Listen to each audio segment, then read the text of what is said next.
ተደብቆ ሲጨፍር ነው የምታዩት። ስልኩ ቢፈተሽ ግማሹ መዝሙር ግማሹ ዘፈን ያለበት ከየትኛው ወገን እንደሆነ አይታወቅም። እገሌ ሞተ ሲባል በድር ላለመቀጣት ብቻ መኪና ተልትሎ ሲር ነው የምታዩት። ሰለቸን ስንናገር መከራ ነው። ስለዚህ አሁንም ካህናት ካላችሁ ዲያቆናት ካላችሁ በዚህ መካከል በመቃብር አፈር በሰው ላይ ትዳር ላይ ስራ ላይ ትምህርት ላይ ድግምት የምትሰሩ ልብስ የምትቆርጡ የተሰጣለስ በመቀስ ወስዳችሁ በጥንቆላ የምታሰሩ ተማሪ የምታፈዙ ነጋዴ የምታከሱ ወጣቱ በረከት እንዳይኖረው የምታደርጉ ከድርጊታችሁ ተቆጠቡ። የተንገበገባችሁለትን ዓለም ጥላችሁ ትሄዳላችሁ። የጓደኛህን ሚስት አትጎትት።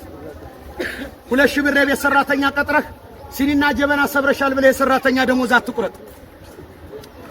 ንስሐ ሳትገባ 200,000 ብር ከፍለህ የጌታን መቃብር ለማየት በአውሮፕላን ኢየሩሳሌም አትሂድ። ገንዘብህና ጊዜህ ብቻ ነው የሚባክነው፣ ሌላ የምታገኘው ጥቅም የለም። መኑ ስለዚህ በካህናት ላይ ቅድም እንደነገርኳችሁ በቤተ ክርስቲያን አባቶች ላይ በደንብ አድርገህ ስማኝ። ዲያቆንም ቄስም ካለ ደሃና ሀብታም እየመረጡ ንስሐ ልጅ በሚይዙ አባቶች፣ ጸበል ለመርጨት የቆርቆሮ በርና የሀብታም በር በሚይዙ አባቶች፣ በሃይማኖታቸው ላይ በሚቀልዱ አባቶች፣ ለምእመናን መሰናክል በሆኑ አባቶች፣ ቅጥረ ቤተ ክርስቲያንን በተዳፈሩ አባቶች የማይመለስ ሰይፍ ይመጣል ብለዋል አባቶች። በደንብ አድርገህ ስማኝ። ምን ታደርግልህ? መግደል ከሆነ ይሄው የሚጠብቀኝ ድንግል ማርያም ስም ታጅቤ በጋርዳ አልሄድም። በግልጽ ነው የምንናገረው። እናቴ ማርያም ናት። እናቴ በሉ እስኪ እናቴ ማርያም ናት። ማርያም ናት። እናቴ ማን ናት? ማርያም ናት። የመላእክት ሰብ እመቤት የመላእክት እህት የጌታ እናት ማርያም። ይሄ ክፉ ትውልድ ሰው በስዕሏ ተደፍቶ ጸሎት ማድረግ እየቻለ የማርያምን ስዕል በሴት ጫማ ላይ አውጥቶ መሬት ላይ የሚረግጥ ክፉ ትውልድ፣ መስቀል ጫማ ላይ አትሞ የሚረግጥ ክፉ ትውልድ አባቴ ንስሐ ስጡኝ ስትላቸው አንቺ ኃጢአት የለብሽም እኔ ጾምልሻለሁ እያሉ በሰው የሚያሳብቡ ክፉ ትውልድ የአዲስ አበባ ሰዎች ናቸው። ማየለም እንደማይጾሙ ሲባል አይ ለንስሐ አባቴ ነግሬያቸዋለሁ። ውሸታም በሰው ትከሻ ገነት አይገባም። መጀመሪያ ራስን አጥራ። የምን ውሸት የምን መደባበቅ? ጨርሻለሁ። እኔ እግዚአብሔር ይችላል በሉ። ማን ይችላል? ማን ይችላል? ስለዚህ አሁን አንድ ቃል ግቡልኝና ጸበል ረጭቻችሁ ሁለተኛውን መልእክት ነግሬያችሁ ሄዳለሁ። መጀመሪያ ከሰው የተጣላን ከዛሬ ጀምሮ እንታረቃለን የምትሉ፣ የሰው ገንዘብ ያለባችሁ እስከ ዛሬ ዓመት እንከፍላለን የምትሉ፣ በማንም ሰው ላይ ቂማኒዝም የምትሉ፣ ይሄንን ጫማ ለልጆቻችሁም ለቤተሰቤም ገዝቼ መስቀል አልረግጥም፣ የእመቤታችን ስዕል ያለበትን ጫማ አልረግጥም፣ እግዚአብሔርን እፈራዋለሁ ሃይማኖቴን አከብረዋለሁ የምትሉ እጃችሁን አውጡና ቃል ግቡ።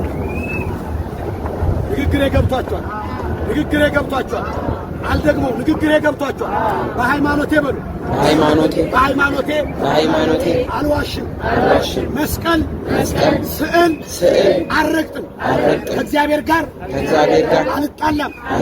በሰው ላይ ቂም ይዤ አልጾምም። የበደለኝን የበደልኩትን ይቅርታ ብዬ እጾማለሁ። ምስክሬ እግዚአብሔር ነው። ምስክሬ ማን ነው? ምስክሬ ማን ነው? እናንተን ሚስቶች ራታችሁን ለኔ ክብር ለኔ ባልሽ ለኔ ፍቅር ብለሽ አደባባይ ላይ ውጭልኝ ብትል ባል ያበደ ነው የምትል። የኔና ያንተ አምላክ ግን ስጋው አልቆ አጥንቱ እስከሚቆጠር በመስቀል ላይ ውሏል። ለፍቅር የተከፈለ ዋጋ ነው ይሄ። አብይ ጾም ዝም ብሎ አይጸም።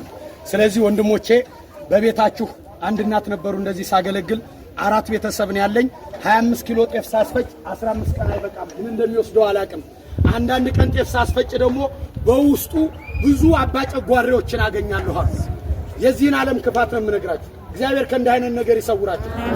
ምናልባት ይሄ ሁሉ ሰው የቆመው ሰው በቤቱ በስራ ቦታው ክፋት ያለበት ሰው ይኖራል፣ በኑሮው ክፋት ያለበት ሰው ይኖራል። እናንተም ማታውቁት ሰይጣን የሚያውቀው